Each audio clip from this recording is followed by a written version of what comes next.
રાજકોટના પ્રખ્યાત સિંગર અને રોયલ એકેડમી ઇન્ડિયાના 400+ મેમ્બર્સ પૈકી ધનંજય ઉપાધ્યાયે સતત 12 કલાક સિંગિંગ કરી ઇન્ડિયા બુક ઓફ રેકોર્ડમાં નામ નોંધાવી સમગ્ર ગુજરાતનું ગૌરવ વધાર્યું છે. આ માટેની તમામ સુવિધા રોયલ એકેડમી ઇન્ડિયાના ચેરમેન ચંદ્રકાંતભાઈ શેઠે વિનામૂલ્યે સેવા પૂરી પાડી હતી. ઇન્ડિયા બુક ઓફ રેકોર્ડ દ્વારા ધનંજય ઉપાધ્યાયને સર્ટિફિકેટ અર્પણ કરવામાં આવ્યું હતું. આ અંગે સમગ્ર માહિતી અબતક મીડિયા હાઉસની મુલાકાતે આવેલા ધનંજય ઉપાધ્યાયે પૂરી પાડી હતી. મારું નામ ધનંજય રસિકલાલ ઉપાધ્યાય છે. હું બચપણથી મને સંગીતનો શોખ, ગાવાનો શોખ હતો. લગભગ 30 વર્ષ પહેલાં હું ગાંધીનગરથી એક ગ્રુપમાં ગાતો, પણ એમાં એક હિમાંશુ બચેચ મારો એક ફ્રેન્ડ છે બચપણનો, એણે મને ફર્સ્ટ ટાઈમ ઇનિશિએટ કર્યો. ફર્સ્ટ ટાઈમ એક સિંગર ગ્રુપ પાસે લઈ ગયો અને મને ટેસ્ટ કરાવ્યો અવાજ કે તો કેવું ગાય છે કે. ત્યારે મારા 2 ગીત, એટલે એક ભજન અને એક કવિતા, આપણે ભણવામાં આવતી કવિતા, સાગરને તીરે ટટડી ટીડોળી અને બહુ મહાતત્વ ભજન, આ 2 અમદાવાદ દૂરદર્શન પર મેં આપ્યા હતા ત્યારે ફર્સ્ટ ટાઈમ. એટલે that was my starting of my singing career. Basically હું એન્જિનિયર છું, મેટલર્જિકલ એન્જિનિયર છું, અને અત્યારે જુદી જુદી પોસ્ટમાં મેં કામ કર્યું. Factory incharge, Gujarat incharge, India head તરીકે, પણ અત્યારે હું ટેકનિકલ સેલ્સ મેનેજર છું એક નાગપુરની કંપનીમાં, અને સૌરાષ્ટ્ર કચ્છનો હેડ છું.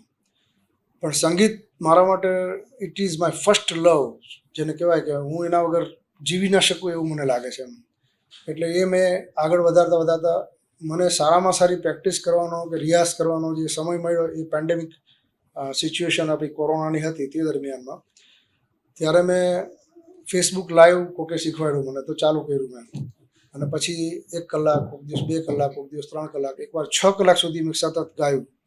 ત્યારે મને રિયલાઇઝ થયું કે હું 6 કલાક સુધી તો ગાઈ જ શકું છું એમ. તો ત્યારનું એક સપનું મગજમાં રોપી દીધું કે ભાઈ મારે એકવાર એક રેકોર્ડ કરવો છે એમ ગાવાનો. પછી રાજકોટમાં જુદા જુદા સંગીતના માંધાતાઓને મળ્યો, એમની સાથે ગાયું. જેમ કે ડૉક્ટર અસિત ભટ્ટ છે, ઇઝ ઓલ્સો રેકોર્ડ હોલ્ડર, અને ફાલ્ગુનીબેન મહેતા, સોનલબેન શાહ, સોનલબેન ચાવડા, બધાય સંગીતના બધાની સાથે કોન્ટેક્ટમાં રહી અને હું પ્રેક્ટિસ અને કોન્ટેક્ટ બનાવતો ગયો, સમજતો ગયો કે આમાં શું કરવાનું એમ. પછી મને પ્રેરણા મળી, પણ એના માટે ફાઇનાન્સની જરૂર હતી. તો ફાઇનાન્સ માટે હું વિચારતો હતો કે મારે ક્યાંથી સપોર્ટ મળશે, સ્પોન્સર્સ જોઈએ, કારણ કે આમાં ખર્ચો બહુ થાય છે. 40,000 તો આની ફીસ છે ખાલી, IBRની, ઇન્ડિયન બુક ઓફ રેકોર્ડ્સની, પ્લસ જે કંઈ બીજા ખર્ચા થતા હોય, સાઉન્ડ, આ તે બધું. તો મારી કંપની જે અત્યારે કામ કરું છું, એ કંપનીના માલિક MD, એમણે મને બહુ મોટો સપોર્ટ આપ્યો. બીજો સપોર્ટ મને CM સાહેબનો મળી ગયો, ચંદ્રકાંતભાઈ શેઠનો મને જબરદસ્ત સપોર્ટ મળ્યો. અને આ 2 સપોર્ટ મારા માટે મેઇન હતા, અને આ સપનું મારું 25 મે પૂરું થયું.